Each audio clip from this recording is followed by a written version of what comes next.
Párrafo segundo. El hombre tiene la facultad de discernir. A partir del día del fuego, el hombre ascendía con la velocidad del pensamiento, en todo lo que se proponía, donde quiera que llegaba, encontraba medios que utilizaba con el agente del fuego, pero su discernimiento le llevaba a los puntos donde la naturaleza le ofrecía mayores ventajas, por lo que hacía marchas obedeciendo al cambio de pareceres y necesidades de lo necesario al sustento por la creciente familia, que por efecto del contacto de sociedad y aumentado por el beneficio de la luz y calor del fuego, se multiplicaban con rapidez y crecía la impedimenta, con los niños, las mujeres y los viejos, pero estos aconsejaban como más experimentados y prevalecía su opinión sobre los jóvenes, estos ante el parecer de aquel que recordaban que de niños les mimó y regaló y de adultos les enseñó a luchar y buscar el sustento,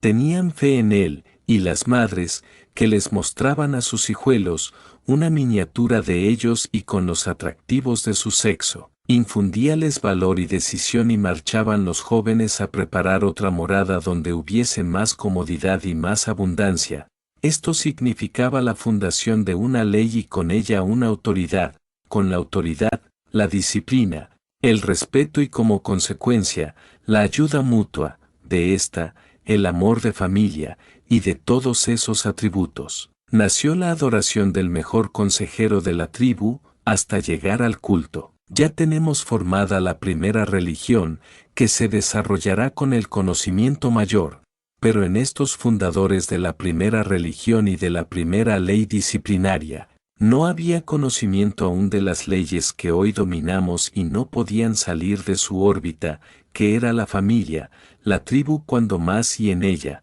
necesariamente, lo encontrarían todo y lo encontraban en efecto.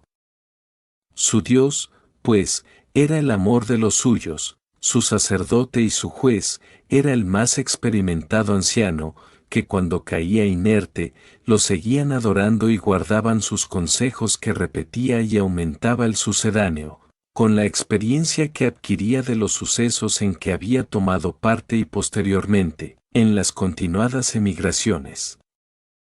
Al recordar hechos y costumbres de su antecesor, ofrecíanle aquellas cosas que gustó y de esta oferta, ya resultaba el ídolo, que pasaba de generación a generación, por tradición, hasta que los hechos de otros sobrepujaban a los de aquel y le era antepuesto, lo que significa justicia. Ya tenemos a la humanidad en marcha progresiva, pero aún no han penetrado en su conciencia, en el porqué de las cosas que hacía con tanta naturalidad, y como arrastrada por un algo que lo llevaba al progreso, pero como máquina, llegó a tener tantos ídolos y de tantas clases, como hombres había habido en la tribu que le había hecho algún bien y cada uno adoraba al que representaba, según sus hechos y costumbres, las suyas propias. Ya, de aquí vinieron las divisiones y, nueva emigración y ensanche del círculo humano, pero todos llevaban los recuerdos y cierta simpatía, y lo que es más, el deseo de ser mayor en su tribu, en conocimientos y en riquezas, más la sangre llama a la sangre y, el mancebo que vio la joven, de otra tribu sí pero descendiente de la tribu a la que su padre perteneció, no encuentra obstáculo en formar familia y une en su unión dos tribus, pero establece un principio de libertad que repercute en todas las divisiones de la antigua tribu, e imitan otros su ejemplo. Pero ¿y los ídolos? Todos son mejores, todos los defienden, todos los oyen y, ¿aún les hablan, Escrito queda y aún les hablan. Esta palabra que en mí no estaba o no presentía hasta este momento. ¿Me meterá en un berenjenal? ¿Me hablarán a mí y la habré escrito? Pues yo solo quiero, por ahora, hablar con mi corazón, sigo, de aquellas uniones de parejas de diferentes tribus provenientes de la antigua tribu, resultó, lo que era lógico, que el varón para no herir a su mitad, olvidase a su ídolo, y la hembra, para agradar a su marido, olvidase el suyo, pero, ellos necesitaban adorar algo fuera de ellos, donde poder llamar en sus dolores, en sus aflicciones y, como vieron que su tristeza que aquella noche tuvieron, disiparse a la aurora con la salida del sol, a éste lo adoraron y le pusieron tantos nombres como les cuadró al gusto de cada uno y dieron un gran paso. Pero a tal extremo llegó su adoración, que el día que el sol no se dejaba ver, era para ellos día de desgracia. Esta verdad está confirmada y reconfirmada y aún hoy se conserva esta religiosa adoración o superstición en algunas partes de la tierra,